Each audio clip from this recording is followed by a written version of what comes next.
wabarakatuh. Innal hamdalillah nahmaduhu wa nasta'inuhu wa nastaghfiruh wa na'udzu billahi min shururi anfusina wa min sayyiati a'malina.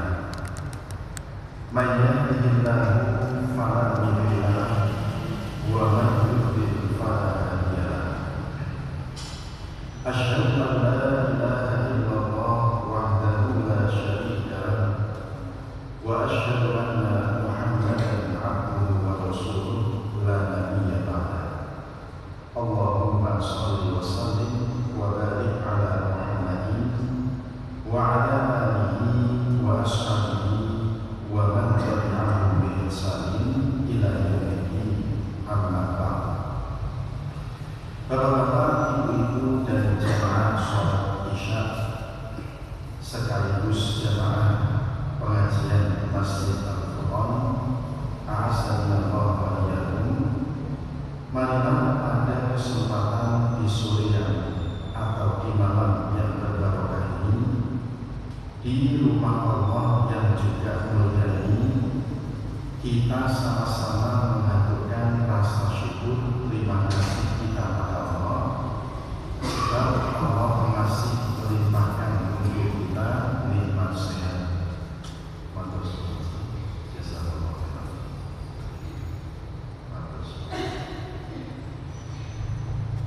Oleh karena itu, marilah kita perbanyak syukur dengan lisan, kita perbanyak mengucapkan alhamdulillahirabbil alamin, dan kita saling mendoakan semoga yang hadir pada kesempatan kali ini Allah limpahkan sehat walafiat. Allah juga limpahkan rezeki yang halal dan barokah, dan kelak Allah mengizinkan kita husnul khotimah. Allahumma amin. Bapak Ibu sekalian, tanpa berpanjang muqaddimah supaya waktu kita cukup dan bermanfaat, kita saat ini sudah berada di bulan Muharram, salah satu dari 4 bulan yang dimuliakan tidak hanya oleh umat Islam, tapi juga oleh bangsa Arab Jahiliyah sekaligus oleh orang-orang Yahudi dan Nasrani. Dulu orang-orang Arab Jahiliyah sebelum datang Islam, sebelum Nabi diutus, mereka menyebut bulan yang pertama ini sebagai Safarul Awal. Ada Safar yang pertama, ada Safar yang kedua. Ketika datang bulan Safar yang pertama, orang Arab Jahiliyah mereka pasti memuliakan bulan ini, menganggap bulan ini sebagai bulan yang keramat. Keramat itu dari kata karomah, asalnya kata kirom, artinya bulan yang mulia. Saking mulianya bulan ini dalam kacamata orang Arab Jahiliyah, mereka tidak membolehkan adanya pertempuran, tidak dibenarkan adanya pertikaian, sampai kata para ahli sejarah, misalnya Al-Hafidz Ibnu Katsir rahimahullah dalam buku sejarah dia, judulnya yaitu Bidayah wa Nihayah. Ketika masuk bulan Muharram, ada orang yang mengetahui pembunuh ayahnya sendiri, mengetahui bertemu dengan pembunuh ayahnya sendiri, dia tidak akan berani macam-macam. Bayangkan, dengan pembunuh ayahnya, dia tidak akan menangkap tidak akan menuntut balas dan tidak akan menganiaya. Kenapa?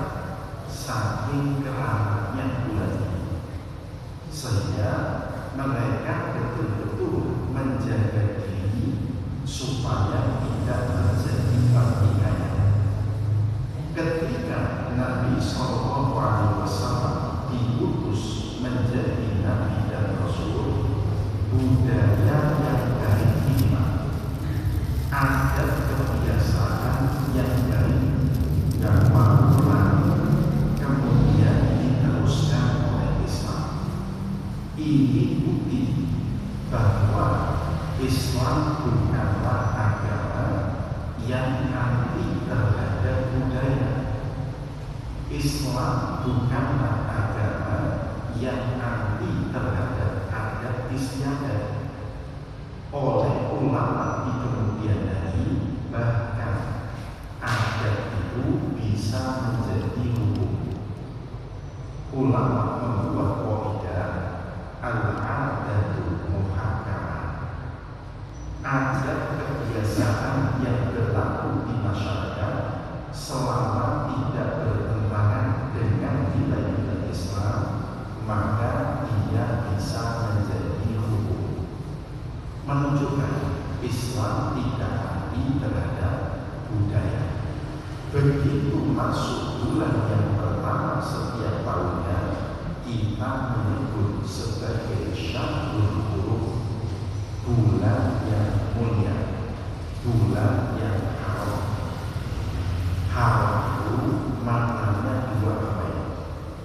Bisa bermakna larangan, bisa bermakna mulia.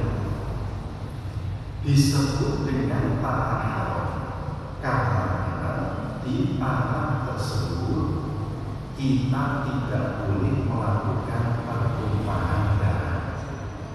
Ketika dengan haji, kita dilarang untuk membunuh binatang, dilarang untuk berkata-kata yang jorok, dilarang untuk bertikai, karena tanah yang haram, tanah yang mulia. Di tanah suci, di tanah haram, setiap ibadah kita akan dilipat gandakan oleh Allah. Sholat di Masjidil Haram di Makkah sana seperti 100.000 kali kita sholat di Masjid Al-Quran. Mulia. Sholat di Masjid Nabawi tanah haram, kita seperti sholat berapa kali? 1.000 kali di masjid biasa, di Masjid Al-Quran, menunjukkan haram itu tanah yang mulia. Begitu juga dengan bulan haram.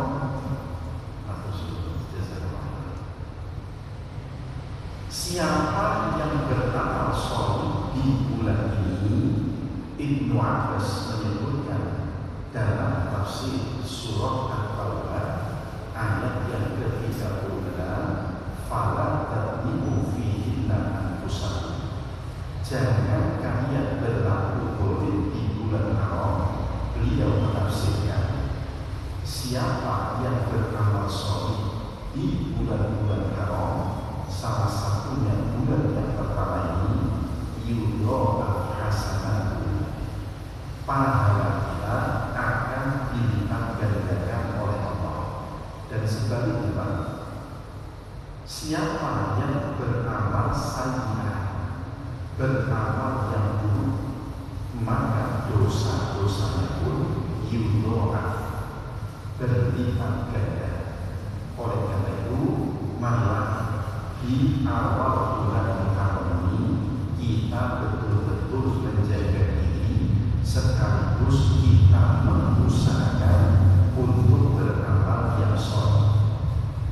Pengajian di bulan Muharram lebih besar pahalanya dibanding bulan-bulan biasa. Yang ini panjenengan yang duduk hadir kemudian mendengarkan, insyaallah lebih besar catatan pahalanya dibanding saat di bulan Dzulhijjah. di bulan yang pertama ini juga menjadi titik awal bagi umat Islam untuk memulai bulan Hijriah.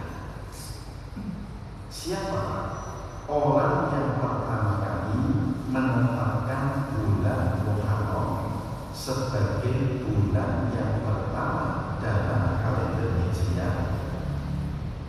Adalah Khalifah Umar bin Khattab radhiyallahu anhu. Sekaligus Khalifah Umar bin Khattab itu menjadikan hijrahnya Nabi sallallahu alaihi wasallam sebagai permulaan tahun, Muharram sebagai permulaan bulan, dan hijrahnya Nabi sebagai permulaan tahun Hijriah. Sehingga para ulama mengatakan inna awwalama kata si orang yang pertama kali kata menetapkan anna hijratan nabawiyyah asyarif, hijrahnya Nabi sallallahu alaihi wasallam mabda'un li tarikhil Islam, sebagai permulaan tahun Islam. Namanya Umar bin Khattab. Bagi Bapak Ibu yang masih bingung, sekarang tanggal berapa, besok tanggal berapa Hijriah, bisa mendownload aplikasi yang sudah dikeluarkan oleh pimpinan Pusat Muhammadiyah. Aplikasinya namanya Masalah. Ini aplikasinya ini. Di sini jenengan bisa dapat informasi banyak tentang doa-doa, ada kalender kahadiri, jadwal sholat, waktu-waktu syuruk, waktu subuh jam 8, semuanya ada. Termasuk bagi yang belum punya KTAN, kartu tanda anggota, bisa mendaftar lewat sini. Silakan bisa nanti di-download bagi yang belum punya, dan yang belum punya nomor keanggotaan bisa Bapak Ibu mendaftar di sini.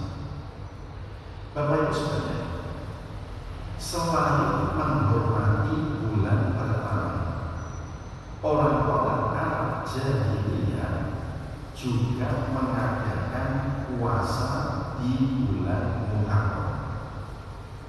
Mengapa mereka mengadakan puasa di bulan Muharram? Karena mencontoh kebiasaan umat terdahulu, dalam hal ini umatnya Nabi Musa alaihissalam, yaitu umat Bani Israil. Bani Israil itulah setiap tanggal 10 Muharram atau ketika masuk bulan Muharram, mereka juga menganggap bulan ini bulan yang mulia. Mereka menyebutnya Yom Kippur, bulan atau hari keselamatan. Siapa yang Allah selamatkan pada bulan Muharram ini adalah Nabi Musa alaihissalam dan Bani Israil di masa kisahnya. Pernah Nabi Musa diminta oleh Allah Azza wa Jalla berhijrah ke tanah Kanaan. Sekarang ini masuk wilayah Palestina sekitar tanah Kanaan. Di sana Nabi Musa sudah hendak melewati, lalu Allah perintahkan untuk apa? Untuk memukul lautan itu dengan tongkat beliau. Terbelah tongkat beliau lautnya. Bani Israil dan Nabi Musa bisa melalui laut tersebut. Begitu Fir'aun dan tentaranya menyusul, di tengah-tengah laut. Singkat cerita, Allah menenggelamkan mereka bersama pasukannya sekaligus. Peristiwa selamatnya Nabi Musa dari kejaran Firaun itu terjadi di bulan Muharram, bulan yang pertama. Sehingga orang-orang Yahudi, orang-orang Nasrani yang masih menganggap Nabi Musa sebagai teladan pasti mengenal dengan perayaan Yom Kippur namanya, perayaan keselamatan Musa alaihissalam dan juga Bani Israil. Dan setiap tanggal 10 mereka juga puasa, namanya puasa Yom Tishri, puasa 24 jam non-stop, tapi cuma sehari. Ternyata mengetahui fakta yang demikian ini, Nabi kemudian bilang, kira-kira seperti ini, Musa itu adalah saudara. Aku lebih layak mengenal saudaraku dibanding mereka Bani Israil itu sendiri. Sampai sekarang orang-orang Yahudi Nasrani yang taat itu berpuasa Yom Tishri. Sementara kita mengerjakan puasa yang sunnah di hari yang ke-10 itu namanya puasa Asyura, dari kata Asyra, 10. Puasa di hari ke-10 namanya puasa Asyura. Apa keutamaan dari kita mengerjakan puasa Asyura ini? Yang jelas, namanya puasa, pahalanya pasti besar. Poso itu Allah sendiri yang berfirman dalam hadis qudsi bahwasanya asyamuli, puasa itu untukku, wa ana ajzi, aku sendirilah yang akan membalas hamba itu sebab dia puasa. Tidak disebutkan berapa berapanya. Beda dari sodako infak panjenengan dalam Al-Quran disebutkan apa? Setiap kita bersedekah karena Allah fisabilillah akan ambalan sab'asana, tumbuh 7 tangkai. Di setiap tangkainya terdapat mi'atu habba, 100 biji. Berarti 7 kali 100 bila 700. Oleh sedekah infak disebutkan berbeda dengan pahala puasa. Allah hanya menyebut ana ajzi, akulah yang akan membalasnya sendiri. Sehingga para ulama mengatakan besarnya pahala puasa hanyalah Allah yang tahu. Lalu puasa itu memang ibadah sekaligus amalan yang menyenangkan. Orang yang pengen sakti mandiri poso dulu, poso teh, dubur pengen sakti poso. Mas-mas yang kalah bobo, kalah bodoh, poso 3 hari. Kemudian di hari ketiga baca nama, jangan goyang bilang. Besoknya balik langsung ayo Mas dulu. Itu poso, tapi puasa yang baru. Lebih dengan lakoni yang puasa ini justru dosa. Kita umat Islam cukup berpuasa yang sesuai tuntunan dari Allah dan Rasulnya. Salah satunya berpuasa di hari yang ke-10. Keutamaan yang kedua disebutkan oleh Nabi Sallallahu Alaihi Wasallam bahwasanya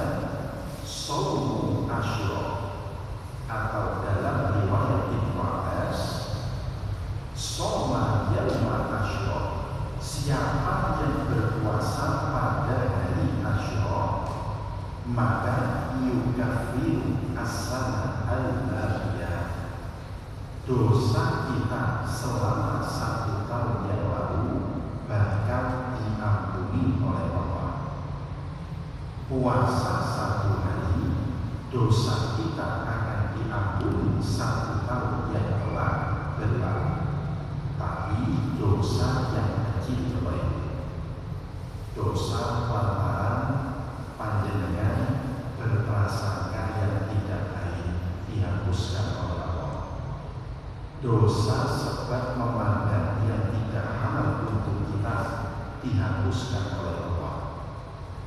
Dosa yang tidak disengaja, jenengan buat isu sembarangan, niatnya masuk ke sampah, keterangan ini gak sengaja, itu juga dimaafkan oleh Allah. Jadi mengingat fadilahnya yang begitu luar biasa ini, marilah kita mengupayakan untuk berpuasa Asyura. Tanggal berapa? Bulan Komariahnya tanggal 10 Muharram, bulan Masehi. Tanggal berapa? Nah, versi KHGI, kalender global Hijriah Tunggal, tanggal 10 Muharram jatuh di tanggal 25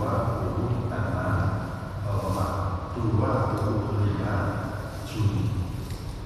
Silakan dicatat, tanggal 25 Juni 2024 ini kita akan melaksanakan puasa Asyura. Nanti kami melalui bidang dakwah bisa membuat pengumuman, broadcastan lewat WhatsApp, kirim di grup jamaah masjid Al-Quran. Silakan diingatkan, besok tanggal 25 Juni adalah hari Asyura. Monggo kita upayakan berpuasa Asyura. Insya Allah disediakan buka bersama, misalnya begitu diwakili. Begitu Nabi Sallallahu Alaihi Wasallam mengerjakan puasa Asyura, para sahabat memberikan komentar.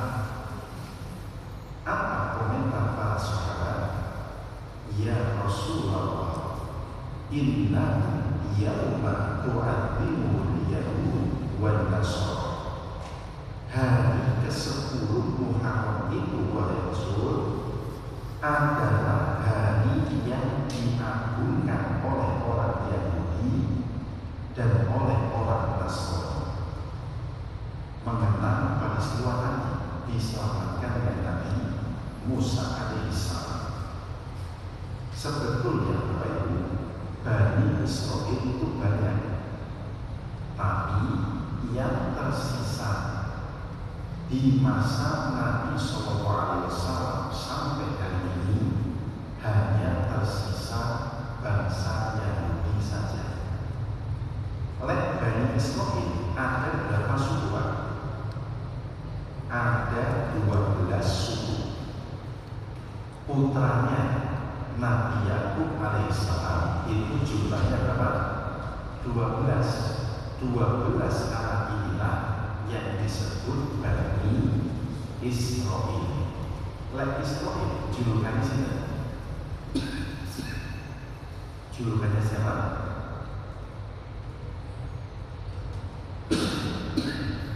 Musuhnya Pak. Julukannya Nabi Yakub.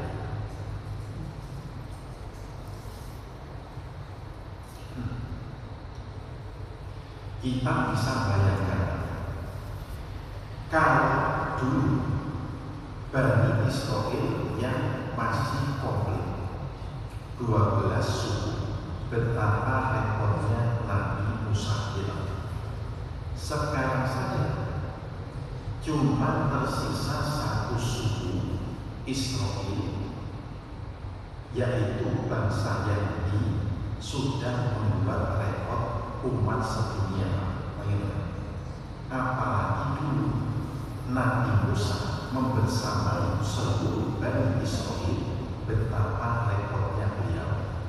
Mulai beliau itu dikenal Rasul yang keras, syariatnya pun keras, karena memang umatnya umat yang modern.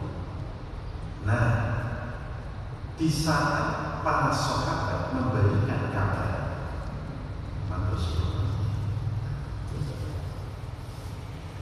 bahwa di tanggal 10 hari yang diagungkan orang Yahudi Nasrani, Nabi kemudian bersabda, apa kata beliau?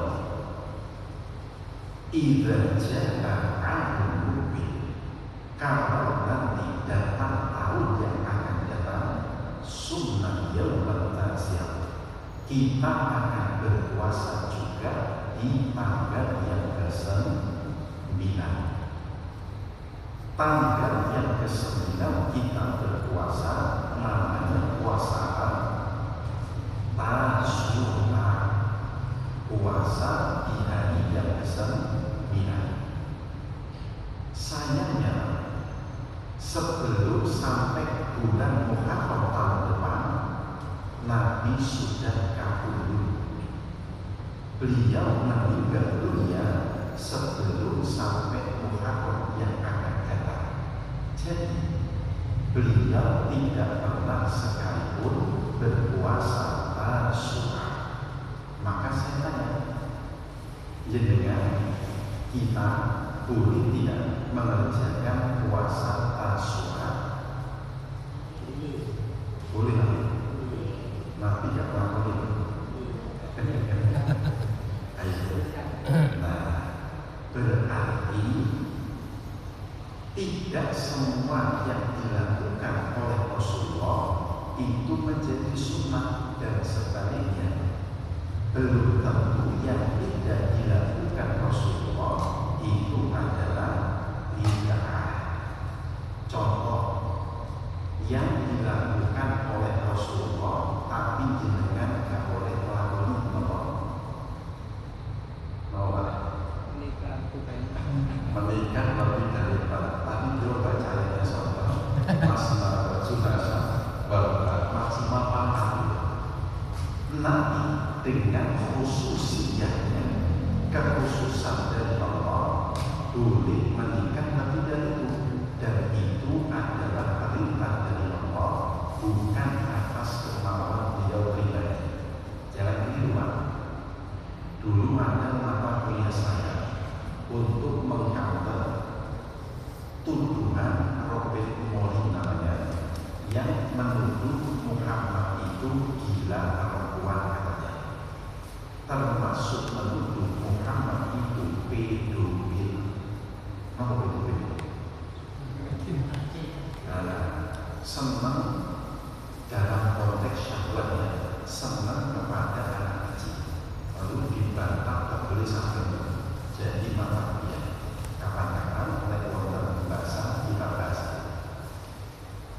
Nabi boleh menikah lebih dari itu, kita boleh. Jangan atas nama aku mengikuti sunnah Nabi kawin ulang, malah dosa dengan dia. Jadi ada hal yang sifatnya boleh dilakukan Rasulullah, kita umatnya tidak boleh melakukan. Nabi dan keluarganya itu nggak boleh menerima sedekah zakat, nggak boleh.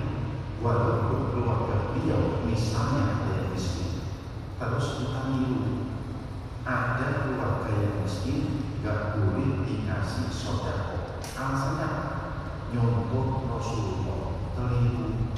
Nah, ini pentingnya ngaji hadis. Dalam konteks puasa Tasyura, Nabi tidak pernah melakukan. Tinjauan hadis yang baru disebut sunnah hamiyah. Apa namanya?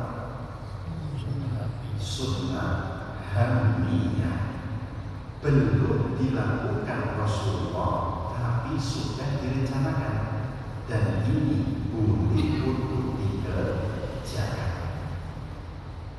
Ada lagi misalnya contoh sunnah yang nomor 2, sunnah takribiyah, persetujuan Nabi tidak melakukan, Nabi juga tidak melarang. Pernah beliau dihidangkan hidangan berupa kadal guru, namanya dok kadrun, bentuknya kados ular yang bergerigi, kadal tadi bergerigi.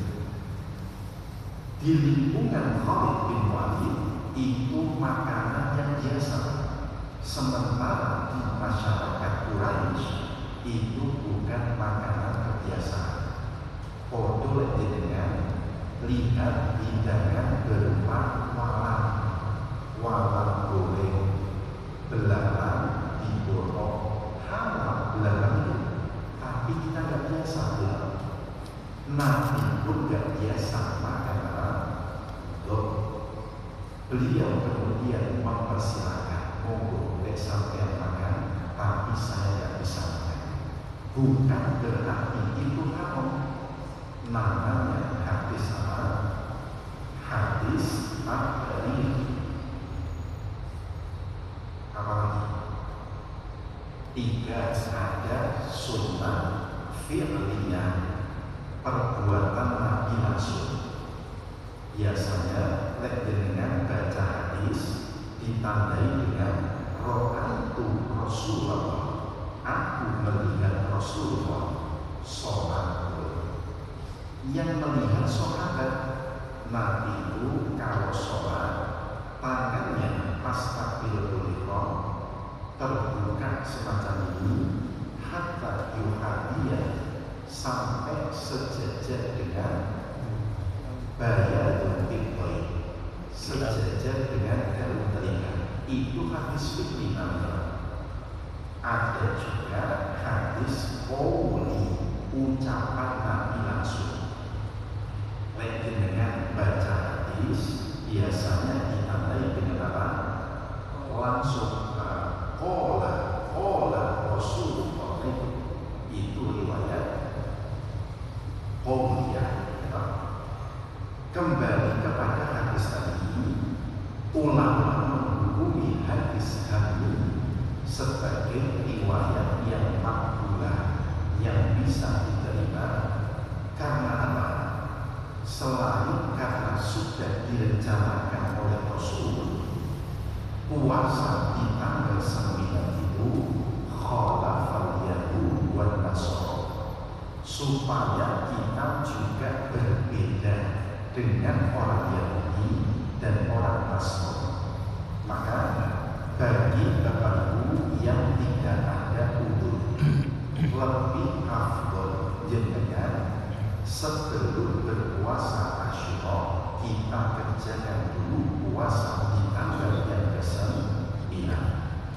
Seandainya jenengan masih repot tanggal 9 tidak bisa puasa, maka boleh menggantinya di tanggal yang ke-11.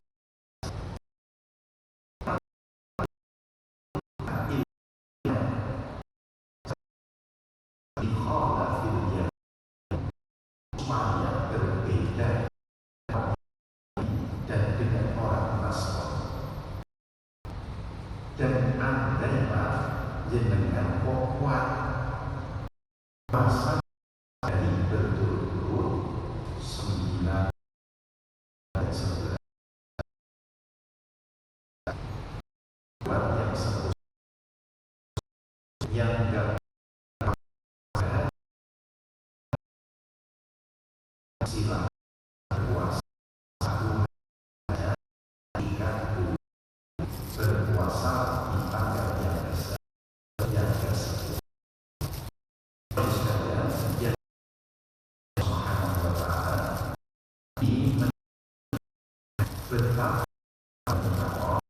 sebagai bulan maka bulan pertama sebagai siang.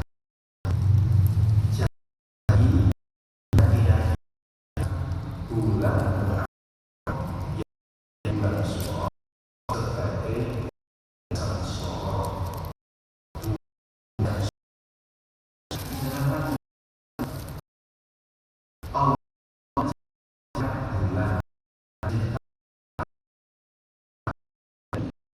dengan ukuran yang sesuai.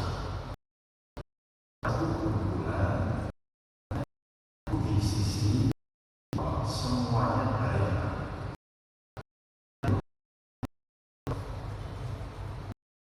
Kita yang membuat ketika kalau buka toko di bulan Syawal bakal sepi. Nanti kalau kita Syawal bakal kumpul. Nanti kalau itu sebab kita secara psikologi terbukti orang yang pikirannya negatif dapat yang negatif seperti mengatakan bahwa itu indah berlihat berkatanya kalau kita kepada Allah baik niscaya akan jadi baik.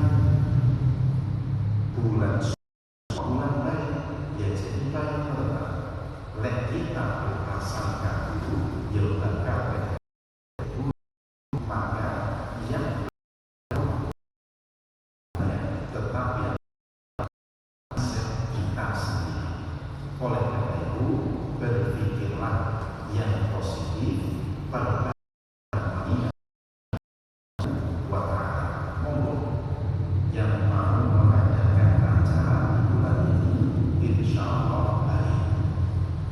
Yang mau mengadakan khitaman, menikah, buka usaha, insya Allah baik juga. Ini saya sampaikan kepada Ibu supaya tidak ada keyakinan yang keliru. Tidakkah kita belajar dari ucapan Rasulullah SAW ketika menjelang puasa yang paling afdal setelah puasa Ramadan? Dalam hadis riwayat Imam Muslim dikutip oleh Imam Nawawi dalam bab fadli shaumi Asyura.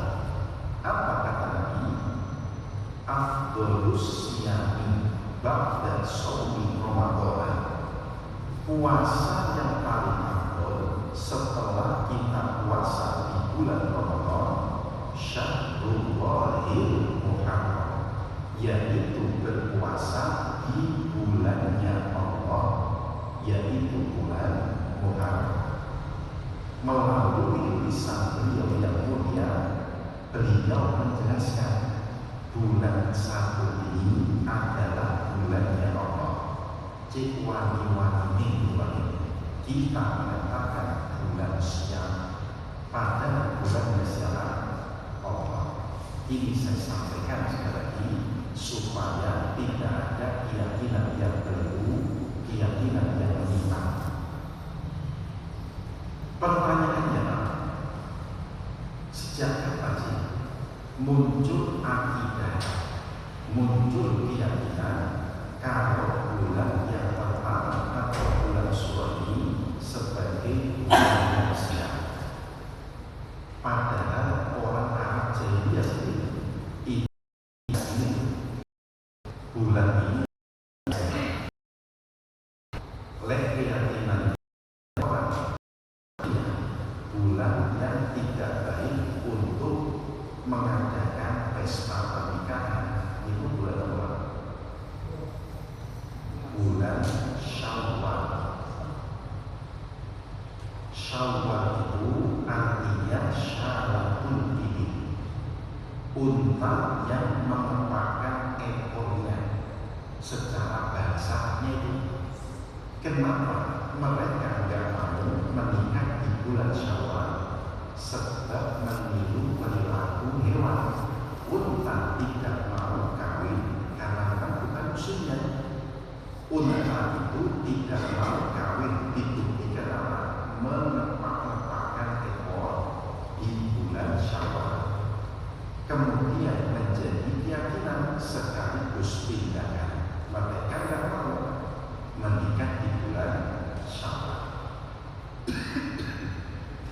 Adapun bangsa Acehnya masih mengatakan bulan ini sebagai bulan yang mulia. Dari siapa? Keyakinan yang bukan. Saya sedang. Kalau kita baca telisik ya, sejarahnya, ternyata yang menanggapan bulan Syawal sebagai bulan yang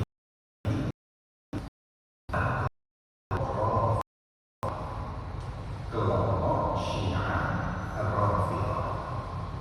Kenapa kok dianggap bulan yang sedih, bulan yang ini? Sebab yang cucu, yaitu cucu Nabi SAW, Nabi Hasan dan Husain ini dibantai oleh kita menurut syahid di padang yang disebut padang apa? Padang pasir, padang Karbala di Irak sana. Berhubung mereka itu dulu berlebih-lebihan, mereka menganggap bulan ini bulan sedih. Karena bulan sedih jangan senang-senang.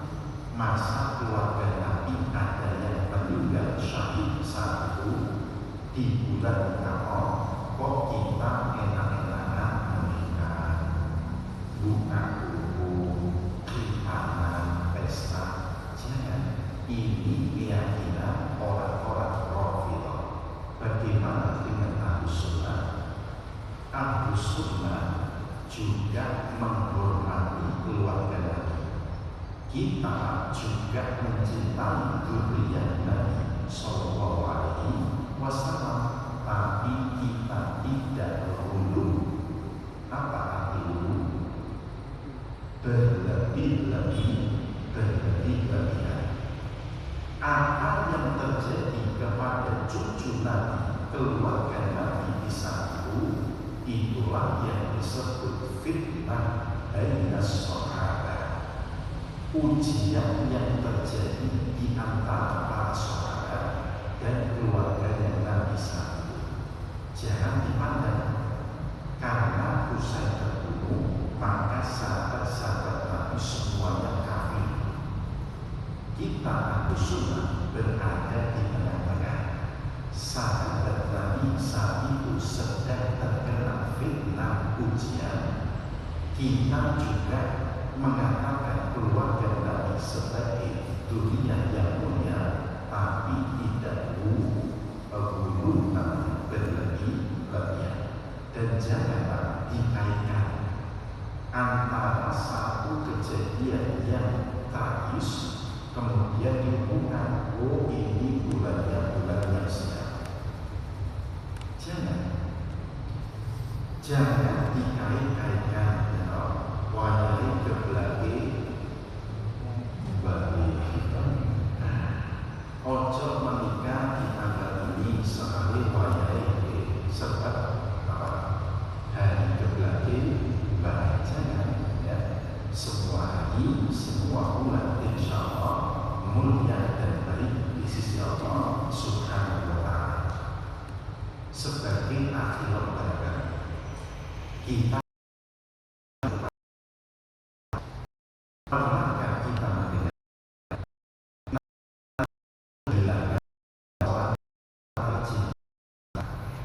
ketika yang masih 2 tahun, yaitu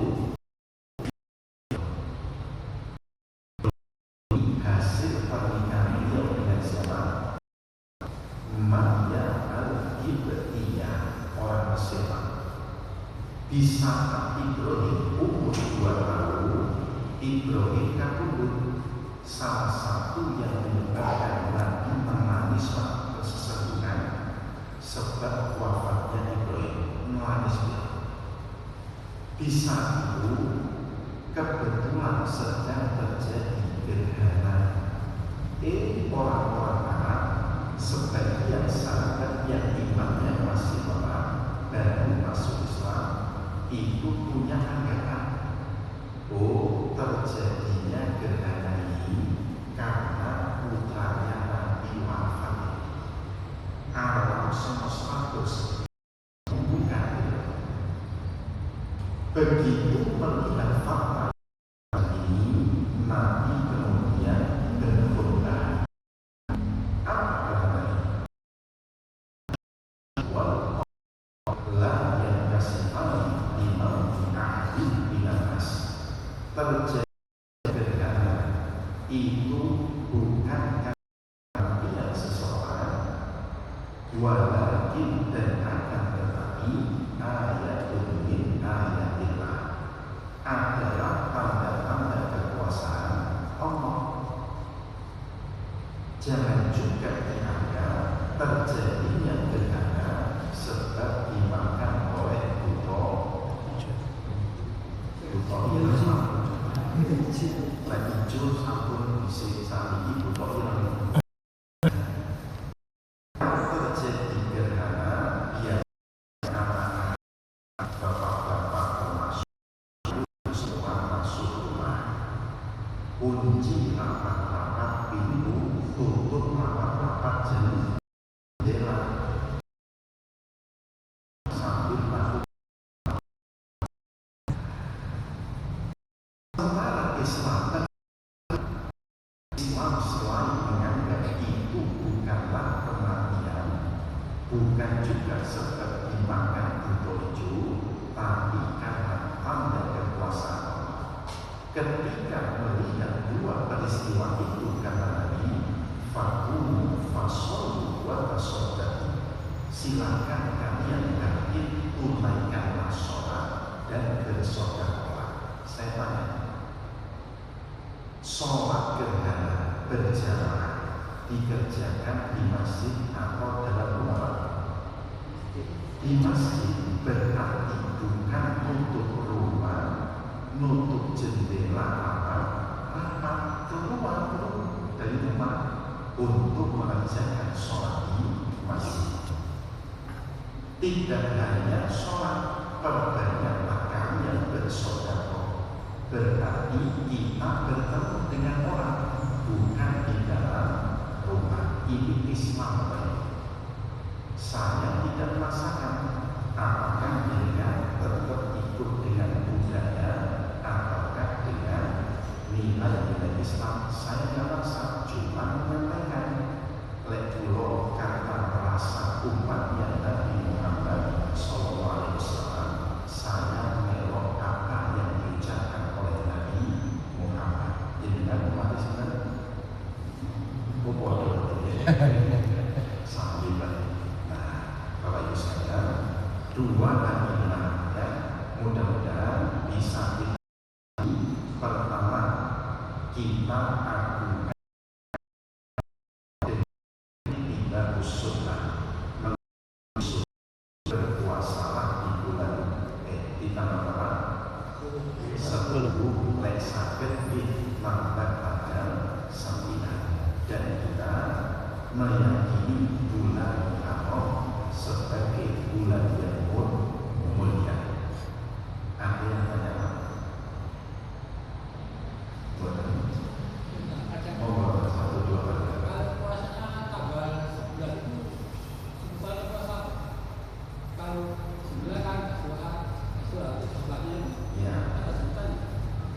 Puasanya kok sangat adil. Lek tanggal 9 namanya Tasu'a, lek tanggal 10 namanya lek tanggal 11 disebut maka salah puasa Muharram. Nabi perintah pada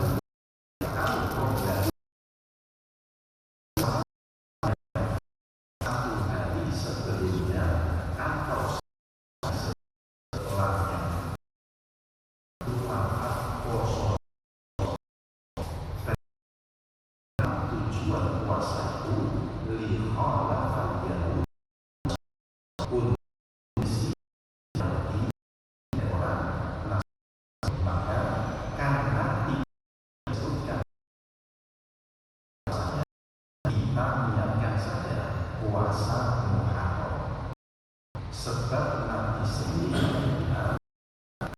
harus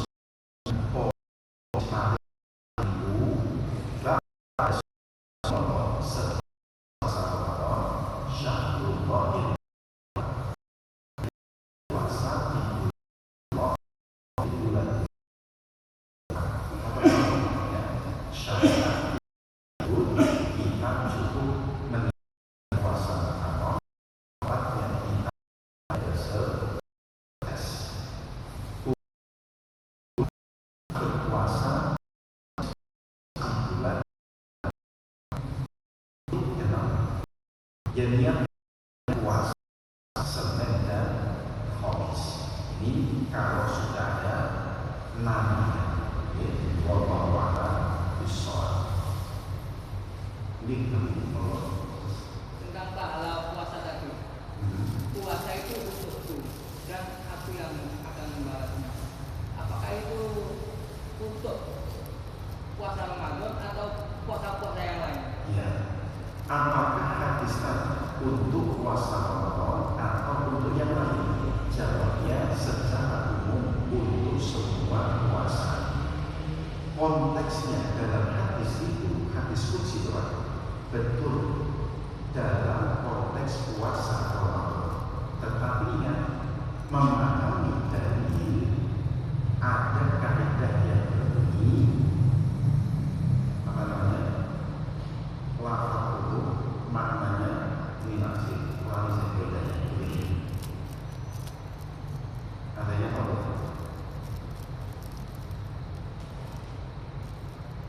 Aku yang lagi. Intinya bahwasanya pemahaman terhadap hadis itu diambil pemahaman secara umumnya. Itu intinya. Nanti saya ingat poinnya saya sampaikan. Kaidah tentang lafaz umum dan khusus doang. Adanya punya itu saya dulu ini. Intinya seperti ini. Apa yang dipahami dari dalilnya itu bisa dimaknai secara umum. Al-ibrah bi umumil lafzi la bi khususis sabab. Baginya ibrah, pelajaran yang kita ambil dari dalil itu yaitu karena keumuman lafaznya bukan sebab yang khusus.